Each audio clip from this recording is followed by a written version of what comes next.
I find these days it takes a lot to impress me. When your reference system exceeds the same price as a car, and when you've been to shows that showcase equipment costing half the price of somebody's home, you feel as though you've seen it all. And you miss the trees for the forest. And out of left field, sometimes comes a little surprise. This is the review of the QUESTYLE CMA 15. Welcome to Convince Me Audio.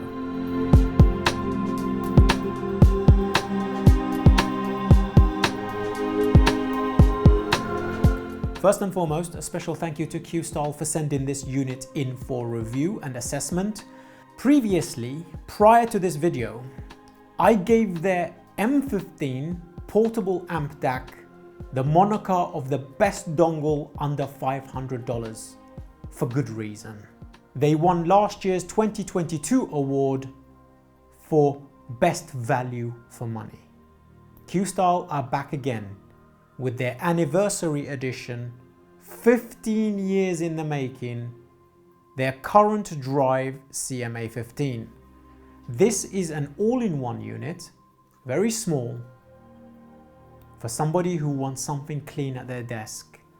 It claims to drive any headphone on the planet well. It claims it has a superb DAC, being the ESS 938 Pro Saber chip, with the added functionality of direct drive mode. First and foremost, on the rear of the unit, we have an optical 24-bit 192 kHz connection, USB-B covering 32-bit 768 kHz and DSD at 512, USB-C, a second USB connection similar to the USB-B, 32-bit 768 kHz, coax input 24-bit 192, a pair of RCA single-ended in for your turntable. Then we have two switches. This one, the first one next to the RCA being the studio mode. Do not switch this unless you have studio equipment because it changes the voltage to at least 12, if not higher. I don't recommend this one for home use. And the second one, like a jumper, this one is for pre-mode or direct DAC out mode. We have a pair of balanced XLR out and a pair of RCA single-ended out, a trigger, and AC power supply. Rotating the unit around, we have, starting on the right hand side of the unit, a volume pot, 4-pin XLR out, 6.3 single-ended out, 4.4 balanced out. Then we have these two switches. One of them switches to DAC out or pre once you switch the corresponding switch at the back of the unit. The other one is direct mode, on or off. Then we have the power toggle. All the switches are very tactile, very clicky. Construction is absolutely immaculate with this aluminium aeroplane grade material, satin finish. The unit is very small, very compact, and it's built like a tank.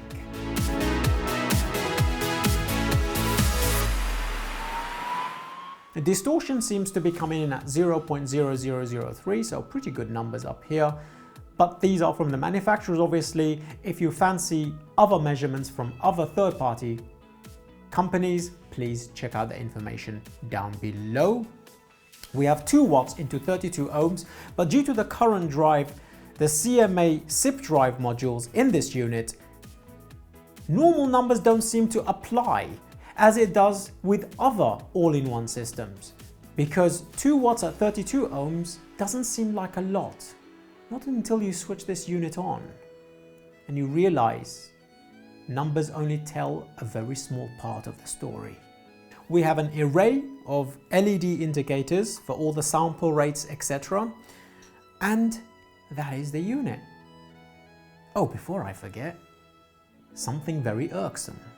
Flipping the unit over onto its back like a turtle, Yoink, don't do that to turtles. If you do, you're evil. We have these 4 jumpers.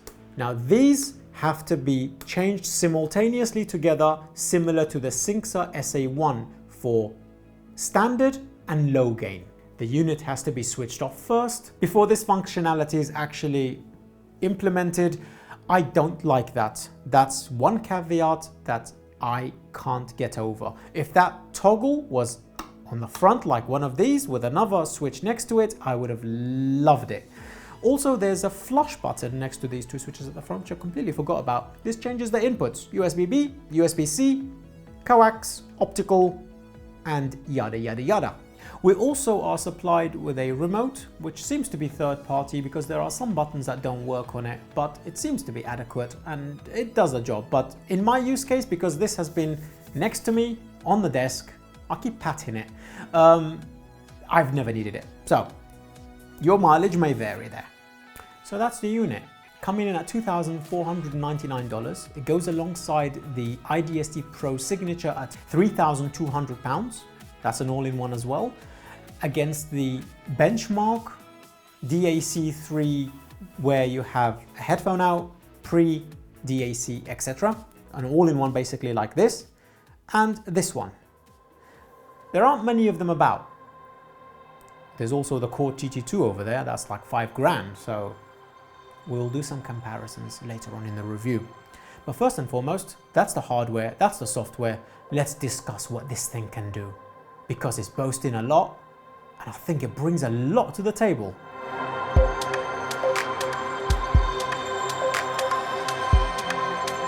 First and foremost, what the CMA provides is a neutral soundscape with a musicality that honestly I love. It's very much akin to this one here, the Holo Audio Serene KTE.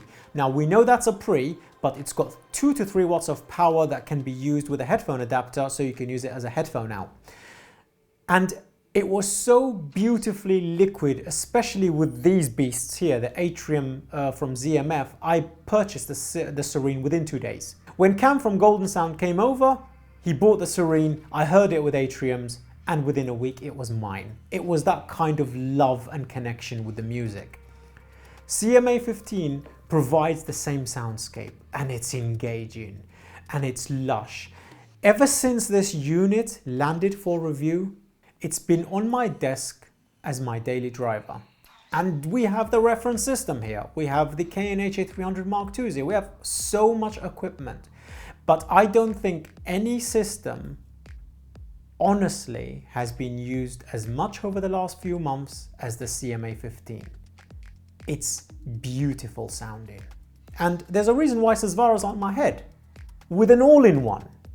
Does it drive Susvaras like the monoblock AHB2s? Well, of course it doesn't. It's $2,500. It's not even enough to cover the interconnects for that system. But it drives the Susvaras so well that I've used Susvaras more because I can throw it on the everyday system than previously. The problem with Susvaras, it gets loud on anything, but it can't be driven well. Using the CMA current drive tech, low end on Susvaras from sub bass to mid bass is good. It's impactful. You get the rumble.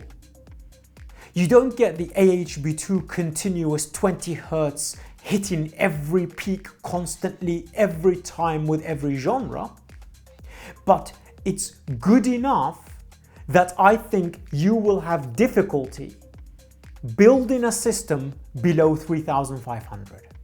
And it's all in one, small, on your desk, with Susvaras. It's unbelievable. Punchy mid bass. Upper bass never impeaches the mid-range. Lush mid-range, organic. Vocal presentation is visceral and it pops and they're right there.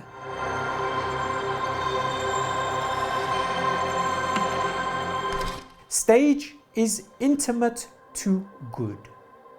Stage is not on the levels of TT2, but TT2 can't drive Susvaras at all. Even out of the taps at the back, I prefer CMA 15. Because what Susvaras sounds like on CMA 15 is Distortion City on TT2. No thank you. and it's soft and it's rounded and it's distorted and it's just weird. But on the CMA 15, it's been fantastic. I didn't think it was going to be possible. There is a caveat though. For classical music, you will hit 90% of the volume pot on the high gain variant of the CMA 15. You will find that you're hitting the threshold of that amplifier. Only for classical though. Rock, pop, jazz, everything. You will never even hit 70%. And this is for people who listen above 80 dB, by the way. This is not for people who listen quietly between 60 and 75 dB. This is specifically targeted at you. This conversation is for you. Classical listeners that listen at 86 dB or something, you won't be able to do that with Susvaras. But for every other genre, it's brilliant. Spatial presentation, vivivity seems to be very, very apparent. Like right now, vocals are right there, very well focused. The atmosphere opens up, yet the stage where the instruments are and the vocalist is in front of you. It's really good. And that's for Susvaras. But how does it sound on normal headphones? Let's start with the ZMF Atriums. Thank you, Mo. I absolutely love these headphones and I'm so glad they're back. So, playing Michael Jackson's Liberian Girl. She's right there. It feels as though I can see the expression on her face, yet the cluster of instruments is here. Bass is dead center here. As the tom-toms hit, it comes this way. So the presentation between the tom-toms as it cascades this way can be seen within the stage. You don't feel as though the sound is here, dynamic range drops and then gets loud here again. No, it's the same all the way across the stage. Dynamic range is excellent on this amplifier. It sounds really good with high impedance headphones. I think it's a tonal balance across a large amount of headphones. It just works with everything. You got good mid-bass punch, you got nice sub-bass rumble. You don't get as large a stage as the TT2. It's definitely more intimate and then out there. But the presentation of vocals is so vivid, it just pops off the stage. Yeah, you definitely don't hit more than 2/3 of the volume pot with a 300 ohm headphone. You got full range of volume and you forget about the equipment. Absolutely stellar. I think it's the presence of instruments that really, really convinces me. Everything's very vivid. Everything's very gentle. Detail is there. Good detail is there actually. Timbre is really good from an ESS chip. I'm genuinely surprised. And textural information is really not bad at all. This has been my favorite all-in-one, period. This has been one of the most enjoyable reviews I've done in a very long time. This, I think, will stay on my desk for a good long while. I don't think I'll want it to leave because it's my daily driver. It genuinely makes me happy listening to music, and I can forget about analytical detail, resolution, numbers, things, wires, adapters, connectors. No, it's just me and the music. I can't gush enough about this. But there's a lot more to discuss, which means we have to go back to the desk, sir.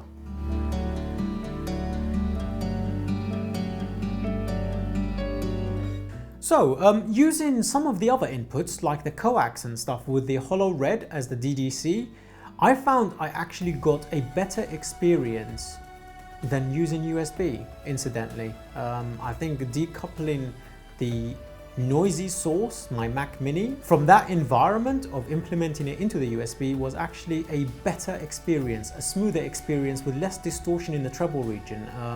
Not that it has much, but it was even smoother with a bit more vivivity. Using the Neo Stream from IFI that really did help with the USB implementation there as well.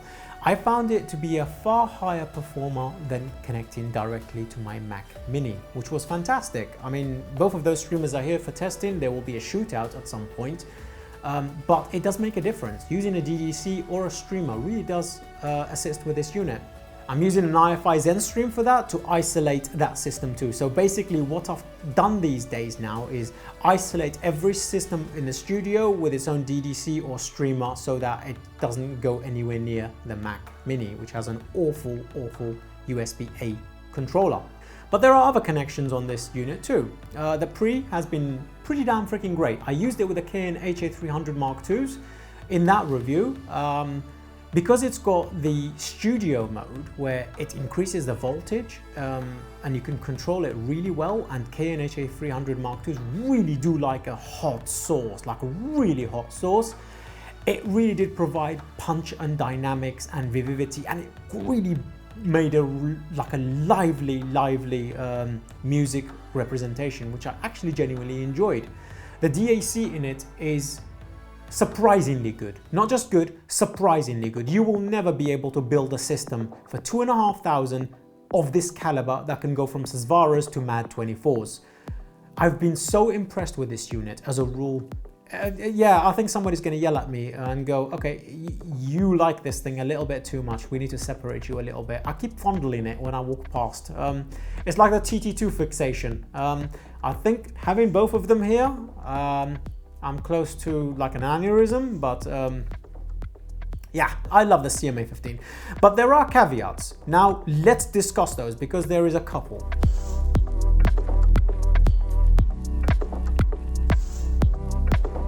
My first caveat with the system is being able to change high-low gain simply. You can't do this. You have to change all 4 jumpers like I mentioned earlier in the review.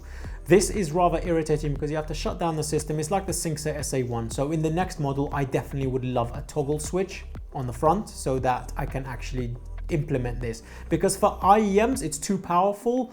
Things like the Mad24, that's 8 ohms. I do require to go to low, and having to shut down the system and then switch all 4 jumpers, making sure that you don't miss one because of the positive, negative, negative, positive. I think that's how it works. And make sure they're all in the same direction and stuff every time gives you a little anxiety, so it'd be really useful to have that on the front.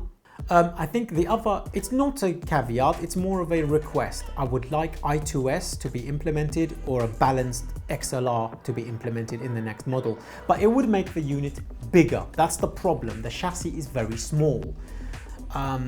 Its performance for 1266 was spectacularly good, but it can't get the volume. I think around 78 dB, it maxes out. That's it. And you really should not be driving amplifiers to its 100% capability like that. It's not good for long-term usage. But the experience you do get up to that point is actually very good. I've been using every headphone that's been on the channel on it, from Susvaras all the way down, consistently, every day as a daily driver. This unit gets, as a conclusion, my full recommendation. If you're planning to run Susvaras, if you're planning to run hard-to-drive headphones, all the way down to IEMs in a consistent manner with a CMA current drive implementation. I'm trying to find as much information I can about this, but it's really hard. There's not much information about it, how this actual process is done.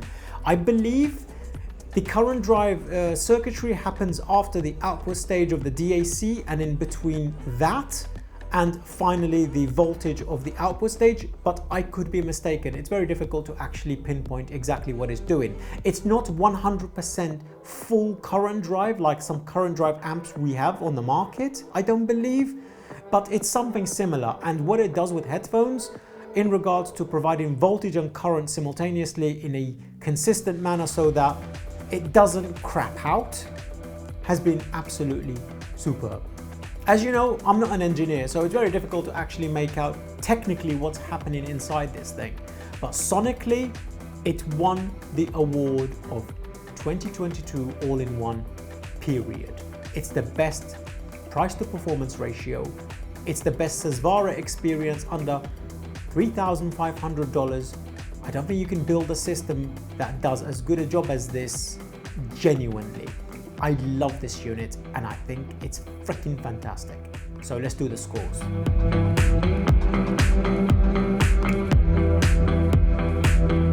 Build quality, 5 tigers out of 5. Functionality, 4 tigers out of 5. I'm going to take 1 tiger off because of that high-low gain thing at the bottom of the unit. Otherwise, it would definitely be 5 because you've got pre, you've got studio mode for higher voltage, you've got DAC direct and your DAC pre. You've got all the inputs, including USB-C, so you can connect 2 sources, decent volume pot, and those beautiful LEDs.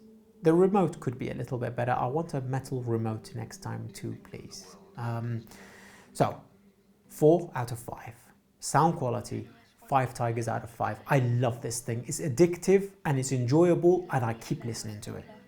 QUESTYLE, you get 4.5 solid tigers from CMA. Congratulations, this unit is incredible. If you do own it, please drop your comments down below. Let me know what your experiences have been. Has it been as gushing as mine or have you had other thoughts? Please let me know. And if you do want reviews like this, early before anyone else, consider joining Patreon, where your help and assistance goes to paying our cameraman Jamie, our editor Bitwolf, and my organizer, my baby sis. I really do appreciate all of your generosity, but if you can't, your views and shares is more than enough. Until next time, peace.